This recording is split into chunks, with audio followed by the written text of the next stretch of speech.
Rajasthan board कक्षा 10वीं 19 फरवरी हिंदी विषय का होने वाला कंप्लीट पूरा पेपर प्यारे विद्यार्थियों फाइनली आ चुका है। तो लीजिए प्यारे विद्यार्थियों, इस पेपर का जो कंप्लीट सॉल्यूशन है वो आज के इस वीडियो में मैं आपको देने वाला हूँ। प्यारे विद्यार्थियों, ये पेपर आपका माध्यमिक परीक्षा 2026 सेकेंडरी एग्जामिनेशन 2026 यानी हिंदी विषय यानी कक्षा 10वीं राजस्थान बोर्ड 10वीं एग्जाम का ये पेपर होने वाला है। तो आपको टोटल क्वेश्चन पूछे गए 22 और नंबर रहने वाले हैं आपके 12। और यहाँ पे देख सकते हो ऐसे वन हिंदी, और यहाँ पे आप क्वेश्चन बुकलेट नंबर देख सकते हो। यहाँ पे आपको अपने रोल नंबर लिखने हैं, ठीक है। और यहाँ पे आप जैसे नीचे जाओगे यहाँ पे दिए हुए हैं परीक्षार्थी के लिए सामान्य निर्देश। पहला पढ़ सकते हो कि परीक्षार्थी सर्वप्रथम अपने प्रश्न पत्र पर नामांकन अनिवार्य लिखे और सभी प्रश्न हल करने अनिवार्य है। प्रत्येक प्रश्न के उत्तर आपको उत्तर पुस्तिका में ही लिखना है। और अगला है कि जिन प्रश्नों में आंतरिक खंड है उन सभी के उत्तर एक साथ लिखना है आपको। और इससे आगे आपको दिया है कि प्रश्न का उत्तर लिखने से पूर्व प्रश्न का क्रमांक अवश्य लगाएं। इन 5 स्टेप को आपको फॉलो करके रखना है और पेपर के ऊपर आपको कुछ भी नहीं लिखना है। तो प्यारे विद्यार्थियों, ये था आपका पेपर और इसका सॉल्यूशन मैं आपको इस वीडियो में देने वाला हूँ। तो प्यारे विद्यार्थियों, इसको यहाँ से ओपन करते हैं और देखते हैं भाई। देखते हैं जैसे आप इसे ओपन करोगे, पहला ही प्रश्न आपसे पूछा गया, बड़ा शानदार प्रश्न आपसे बहुत पूछा गया है। 12 ऑब्जेक्टिव आपसे पूछे गए हैं और 12 ऑब्जेक्टिवों के आंसर आपको इस वीडियो में मैं विद सॉल्यूशन आपको 12 ऑब्जेक्टिव के दिखाने वाला हूं। तो यहाँ पे आप देख सकते हो खंड ए आपसे पूछा गया है। क्या पूछा गया है? खंड ए आपसे पूछा गया है कि निम्नलिखित प्रश्नों के उत्तर आपको उत्तर पुस्तिका में लिखना है। और 12 नंबर के एक प्रश्न 1 नंबर का, यानी कि 12 टोटल 12 के होने वाला है। पहला देख लीजिए, निम्नलिखित में से सक्रमक की आपको बताना है कि सक्रमक क्रिया कौन सी है। निम्न में से सक्रमक क्रिया कौन सी है? तो यहाँ पे जो राइट आंसर हो जाएगा हंसना, रोना, लिखना या फिर उठना। तो प्यारे विद्यार्थियों, यहाँ पे जो आपका राइट आंसर हो जाएगा वो हो जाएगा स वाला विकल्प, यानी कि लिखना आपका बिल्कुल करेक्ट आंसर हो जाएगा। लिखने में कौन सी क्रिया है? आपकी सक्रमक क्रिया है। प्यारे विद्यार्थियों, अगला देखिएगा कि जिन्हें प्रत्ययों से किसी भाव का बोध होता है वे कौन से प्रत्यय कहलाते हैं। तो वे कौन से प्रत्यय कहलाते हैं? आपके भाववाचक प्रत्यय कहलाते हैं, जो कि आपका कर्तृवाचक, भाववाचक, संबंधवाचक या फिर लघुवाचक। तो भाववाचक आपका करेक्ट आंसर हो जाएगा, बी वाला विकल्प है। प्यारे विद्यार्थियों, अगला देखिएगा, अगला प्रश्न आपसे बोल रहा है कि हिरोशिमा की घटना पर आधारित पाठ का नाम है। परमाणु मैं क्यों लिखा, मैं कैसे लिखता हूं और मैं क्यों लिखता हूं। यहाँ पे देखिएगा, इस परमाणु को आप जोड़ सकते हो 1 2 3। ये बिल्कुल कंफ्यूज करने वाले ऑप्शन है, तो इसका जो आपको कंफर्म याद होगा तो ही आप कर पाएंगे। मैं क्यों लिखता हूं, यानी कि द वाला विकल्प आपका करेक्ट आंसर हो जाएगा। अगला देखिएगा कि बाल गोविंद भगत किसे मानते हैं। बाल गोविंद भगत साहब किसे मानते हैं? स्वयं को, कबीर को, अपने पुत्र को या फिर अपनी पतोहू को? बताइए। तो प्यारे विद्यार्थी, इसका जो राइट आंसर आपका हो जाएगा वो हो जाएगा कबीर को, यानी कि ब वाला विकल्प आपका बिल्कुल करेक्ट आंसर हो जाएगा। अगला देखिएगा, नेताजी का चश्मा पाठ में नेताजी की मूर्ति बनाने वाला था master Hiralal, master Motilal, master Nandlal और मास्टर मदनलाल। बताइए। तो प्यारे विद्यार्थियों, इसका जो राइट आंसर हो जाएगा वो हो जाएगा मास्टर मोतीलाल, यानी कि ब वाला विकल्प आपका बिल्कुल करेक्ट आंसर हो जाएगा। अगला देखिएगा कि झूठा सच नामक उपन्यास के लेखक हैं यशपाल, रामवक्स, बेनीपुरी, मनु भंडारी या फिर यतेंद्र मिश्र। तो प्यारे विद्यार्थियों, इसका जो राइट आंसर हो जाएगा वो हो जाएगा यशपाल। तो प्यारे विद्यार्थियों, 1 से लेकर 4 प्रश्नों का जो कंप्लीट आंसर है, 6 प्रश्नों का मैं कंप्लीट आंसर आपको इस वीडियो में मैं दे चुका हूँ, यानी कि आपके 6 नंबर के प्रश्न बिल्कुल कंप्लीट थे। बोर्ड एग्जाम में इसी प्रकार की फीलिंग आपको आने वाली है। प्यारे विद्यार्थियों, ये पूरा पेपर देख लेना, आपकी एग्जाम का पेपर बहुत ही शानदार जाने वाला है। तो देखिए, 6 प्रश्नों का कंप्लीट सोल्यूशन मैंने दे दिया हूँ। अब बढ़ते हैं आपके 7वें प्रश्न की तरफ। तो देखिएगा 7वां प्रश्न आपसे क्या बोल रहा है। तो यहाँ पे देखिएगा 7वां प्रश्न आपसे बोला है कि लखनवी अंदाज लेख के माध्यम से कवि ने किस पर व्यंग किया है। तो कवि ने किस पर व्यंग किया है ये आपको बताना है। कवियों पर, नई कहानी के लेखक पर, नवाबों पर या फिर स्वयं पर? बताइए प्यारे विद्यार्थियों। तो प्यारे विद्यार्थियों, जो इसका है वो राइट आंसर आपका हो जाएगा। आपसे बोला है, आपसे क्या बोला है इसमें, ये आपसे बोल रहा है। तो यहाँ पे जो आपका राइट आंसर हो जाएगा वो हो जाएगा नवाबों पर। किस पर व्यंग किया था? नवाबों पर। अगला देखिएगा, हालदार साहब के मन में कैप्टन के प्रति सम्मान क्यों था? उसकी गरीबी के कारण, उसकी देशभक्ति के कारण, उसकी विकलांगता के कारण और चश्मे बेचने के कारण। तो प्यारे विद्यार्थी, उसकी देशभक्ति के कारण हालदार साहब के मन में कैप्टन के प्रति जो सम्मान था वो था उसकी देशभक्ति के कारण। अगला देखिएगा, अगला प्रश्न आपसे बोला मैं क्यों लिखता हूँ पाठ के लेखक का नाम था। आपको जो पाठ का लेखक है उसका नाम बताना है, प्रसाद, निराला या फिर पंत या फिर यज्ञ। बताइए प्यारे विद्यार्थियों। तो प्यारे विद्यार्थियों, इसका जो राइट आंसर आपका हो जाएगा, मैं क्यों लेता हूँ पाठ के लेखक का नाम है, तो वो हो जाएगा यज्ञ, यानी कि द वाला विकल्प आपका बिल्कुल करेक्ट आंसर हो जाएगा। प्यारे विद्यार्थियों, अगला देखिएगा, साना साना हाथ जोड़ी पाठ में यात्रा से लौटते समय जितेन ने किनके फुटप्रिंट जारी, यानी कि किनके फुटप्रिंट की जानकारी दी? गुरु गोविंद सिंह, गुरु नानक, गुरु अंगद या फिर गुरु रामदास। तो किसकी दी थी? गुरु नानक की दी थी, यानी कि ब वाला विकल्प आपका बिल्कुल करेक्ट आंसर हो जाएगा। अगला देखिएगा कि भोलानाथ का असली नाम क्या था। तो कन्हैया या फिर तारकेश्वर नाथ या फिर बम बम बोला या फिर राम। तो क्या था? तारकेश्वर नाथ था, इनकी ब वाला विकल्प आपका करेक्ट आंसर हो जाएगा।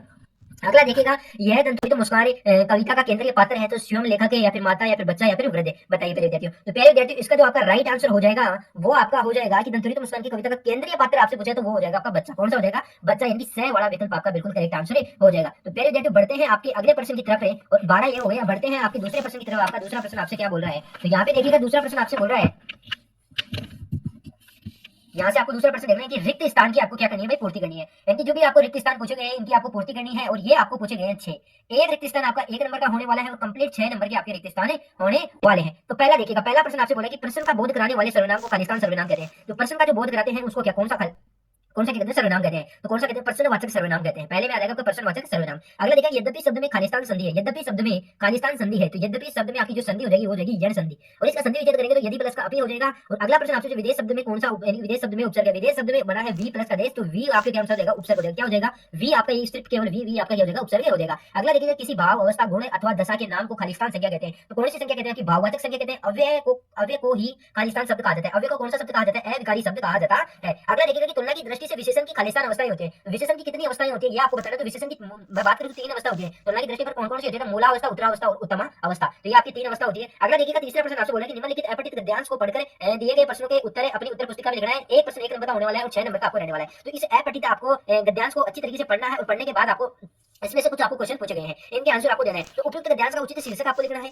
दूसरा प्रश्न आपसे बोला कि भारत में वर्ष भर क्या क्या आती है, तो ये आपको लिखना है। तो यहाँ पे देखिएगा ऋतुओं के बारे में बताया गया है, मेरे देखने से मुझे लग रहा है। तो ऋतुओं का महत्व आप बता सकते हो, प्रकृति महत्व लिख सकते हो। इस प्रकार आप इसमें क्या लिख सकते हो, इसका जो उपयुक्त गद्यांश। तो भारत में वर्ष भर में क्या क्या आती है, तो भारत वर्ष भर में क्या क्या आती है, तो भारत वर्ष भर में अलग अलग ऋतुएं आती है। क्या आती है, अलग अलग ऋतुएं आती है। अगला देखिए, शीत ऋतु में खेतों का क्या दृश्य दिखाई देता है। शीत ऋतु होती है उसमें खेतों का क्या दृश्य दिखाई देता है। तो शीत ऋतु में ठंडी हवाएं धूप का मन को सुकून देती है, और इसी समय खेतों में सरसों में पीली चादर बिछाते देखते ही हृदय क्या होता है, प्रसन्न हो उठता है। और ग्रीष्म ऋतु का बात चल गई, तो यहाँ तक आपको लिखना है। कहाँ से, शीत ऋतु से लेकर यहाँ तक आपको लिखना है।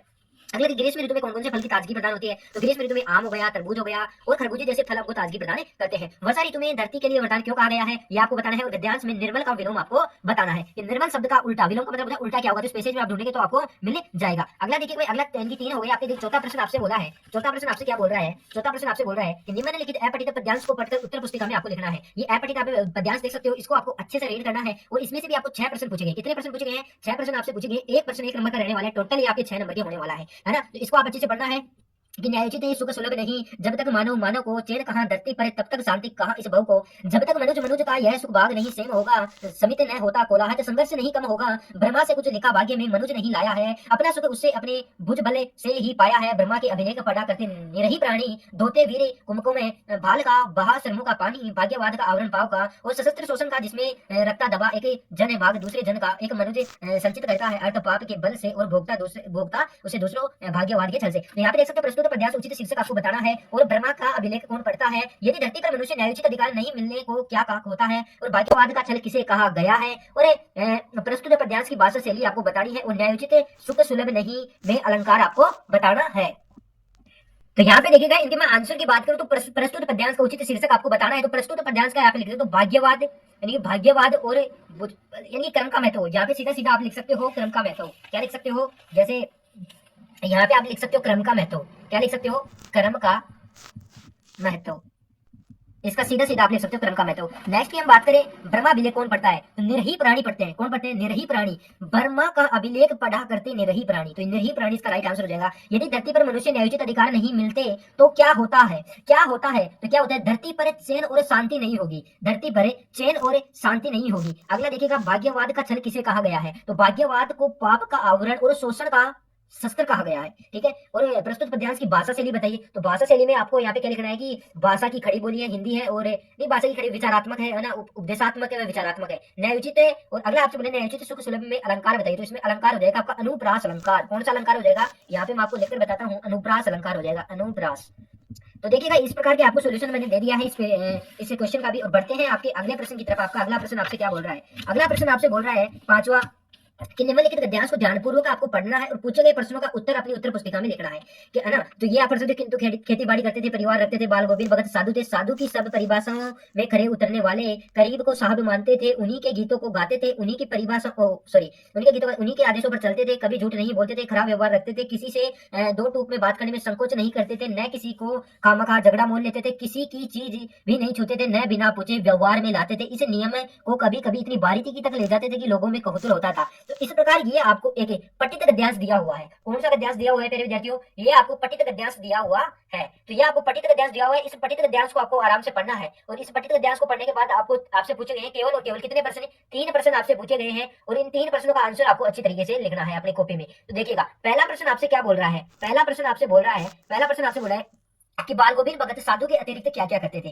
तो साधु के अतिरिक्त क्या करते थे, बाल गोविंद भगत साधु के अतिरिक्त खेती बाड़ी करते थे और अपने परिवार को भी क्या करते थे, रखते थे। दूसरा देखिएगा, बाल गोविंद भगत का कबीर से क्या संबंध था, क्या संबंध था, बाल गोविंद भगत का करीब के साहब करीब को क्या मानते थे, साहब मानते थे और उन्हीं के गीतों को गाते थे और उन्हीं के आदेशों पर चलते थे। तीसरा देखिएगा, तीसरा प्रश्न आपसे बोला है कि बाल गोविंद भगत से लोग को कौतूल क्यों होता था। तो बाल गोविंद भगत लोगों को कौतूल इसलिए होता था क्योंकि वे किसी भी चीज को नहीं छूते थे, न बिना पूछे व्यवहार में लाते थे और नहीं कभी और कभी कभी इतनी बारीकी तक भी ले जाते थे, इस नियम को इतनी बारीकी तक ले जाते थे। इस प्रकार आपको लिखना है। और फिर यहाँ पे आपको अथवा पूछा गया है और अथवे को आप देख सकते हो और मैं अथवे का सोल्यूशन आपको नहीं देने वाला हूँ। और यहाँ पे आप छठवां प्रश्न देखिएगा, छठवां प्रश्न आपसे निम्नलिखित पठित गद्यांश को पढ़कर पूछे गए पढ़कर प्रश्नों का आपको उत्तर देना है। तो ये भी आपको पठित गद्यांश दिया गया है। हरी है राजनीति पड़ी आए, समूची बात कहत मधुकर के समाचार सब पाए, एक अति चतुर होके पलिए, अब गुरु ग्रंथ पढ़ाए, बड़ी बुद्धि जानी को उन्हीं को जोश संदेश पढ़ाए, उद्दो भले लोग आगे पर हित दौलत आधाए। यानी इस प्रकार इस पैसेज को पढ़ना है और ये 3 प्रश्न आपको पूछे गए तो आराम से आप दे सकते हो ना। ये तो आप बुक में अच्छे प्रकार से रट लिया होगा इस पार्ट को। तो ये दंतुरित मुस्कान वाले से लिया हुआ है, अथवा का है और इसको भी अच्छे से पढ़ के वही 3 प्रश्न आपसे इसमें पूछे गए हैं। तो पहले विद्यार्थी 6 प्रश्न आपके कंप्लीट हो गए। बढ़ते हैं अगले प्रश्न की तरफ। 7वां प्रश्न आपसे क्या बोल रहा है। 7वें प्रश्न को ध्यान से देखिएगा कि गोपी के अनुसार राजा का धर्म क्या होता है। गोपी के अनुसार राजा का धर्म क्या होता है ये आपको बताना है। तो गोपी के अनुसार राजा का धर्म कौन सा होता है ये बताना है। और ये आपको 9 प्रश्न पूछे गए हैं। 9 प्रश्नों के आंसर कितने शब्दों में लिखने हैं आपको। 9 प्रश्न आपसे पूछे गए हैं और 9 प्रश्न के एक है आपको 2 नंबर मिलेंगे और आपको 40 शब्दों में लिखने हैं। कितने शब्दों में लिखने हैं, 40 शब्दों में आपको इनके आंसर लिखने हैं। तो देखिएगा, अब पहला प्रश्न की बात करते हैं कि गोपियों के अनुसार राजा का धर्म में क्या होना चाहिए। तो राजा का धर्म में प्रजा की भलाई करना और उन्हें अन्याय से बचाना होना चाहिए। अगला देखिएगा कि काशी में हो रहे कौन से परिवर्तन में बिस्मिल्लाह खां को व्यतीत करते थे। तो काशी में संगीत साहित्य और तलहीज के और परंपराओं में आ रहे बदलाव में बिस्मिल्लाह खां को क्या करते थे, व्यतीत करते थे। 9वां प्रश्न देखिएगा कि परशुराम के क्रोध करने पर लक्ष्मण जी ने धनुष के टूट जाने पर कौन कौन से तर्क दिए वो आपको लिखने हैं। तो लक्ष्मण ने धनुष के टूट जाने के लिए कई तर्क दिए जिनमें यह भी शामिल था, यह तो बहुत पुराना और कमजोर था और यह तो छूते ही क्या हुआ, टूट गया। और ना, और दूसरा आप इसमें लिख सकते हो, राम ने इसे जानबूझकर नहीं तोड़ा बल्कि बस छूकर देखा ही था। बचपन में उन्होंने ऐसे कई धनुष तोड़े हैं लेकिन तब तक किसी ने क्रोध नहीं किया और इस पुराने धनुष से को किसी को कोई लाभ या हानि भी नहीं हो रही थी, है ना। इस प्रकार के तर्क दिए थे। अगला देखिए कि तप्त धरा जल से शीतल कर दो, बादल गरजो, इस पंक्ति का आशय क्या है ये आपको बताना है। इस पंक्ति का आशय है कि अत्यधिक गर्मी से परेशान धरती को बादलों में जल की शीतलता मिलती है, ये आपको बताना है। और 11वां प्रश्न आपसे बोल रहा है कि भोलानाथ की मैया उसको थोड़ा और खिलाने का हट क्यों करती थी, वह अपने बाबूजी से क्या कहती थी, ये आपको बताना है। तो इसका जो राइट आंसर हो जाएगा वो हो जाएगा भोलानाथ की मैया उसे और खिलाने का हट इसलिए करती थी क्योंकि वह उसे कमजोर समझती थी और वह उसे बाबूजी से कहती थी कि बच्चे को भरपेट खाना खिलाना चाहिए।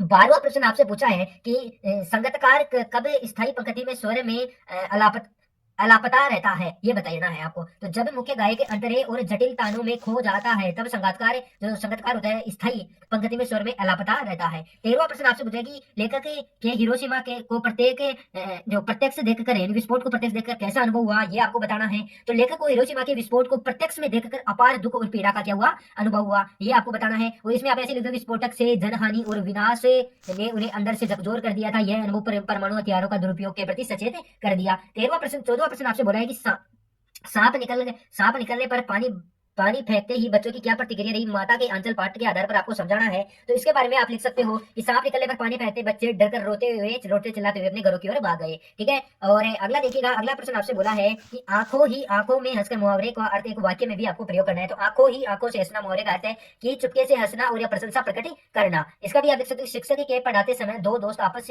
में आंखों ही आंखों में हंस रहे थे। फिर यहाँ पे आपका खंड 6 आ जाता है। खंड 6 के अंदर आपसे पूछा है, 17वां प्रश्न 16वां प्रश्न है कि बिना विचार घटना और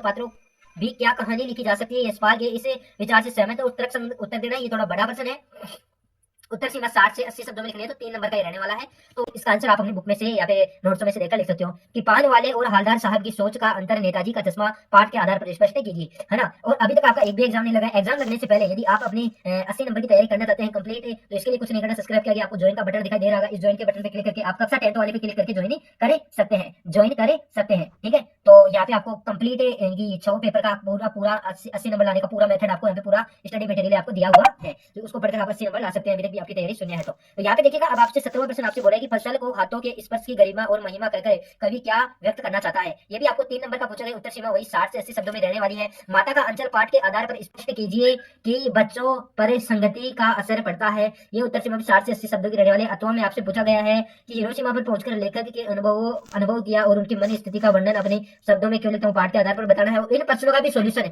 आपको वहीं पे मिलेगा, ज्वाइन करोगे तब आपको कंप्लीट स्टडी मटेरियल मिलेगा, जिसमें ये पेपर और पेपर के सामने आपको इसके नीचे इसके आंसर की भी मिल जाएगी कंप्लीट, जो वहां से आप देख सकते हैं।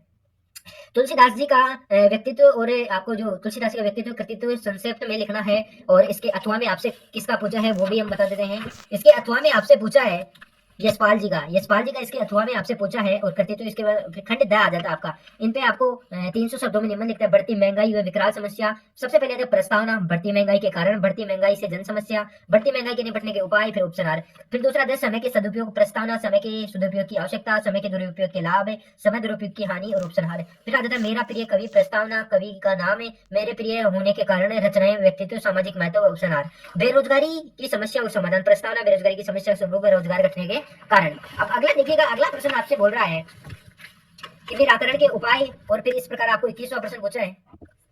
तो यहाँ पे छात्र कल्याण कोष और छात्र सहायक फंड के शुल्क राशि को प्राप्त करने के लिए आपको इधर प्रार्थना पत्र लिखना है। और फिर इसके अथवा में आपको पूछा है, इसमें भी एक आपको पत्र लिखना है और इसका उत्तर संक्षिप्त में यानी कि छोटे शब्दों में आपको लिखना है और इसका पल्लव यानी से बड़े शब्दों में लिखना है। तो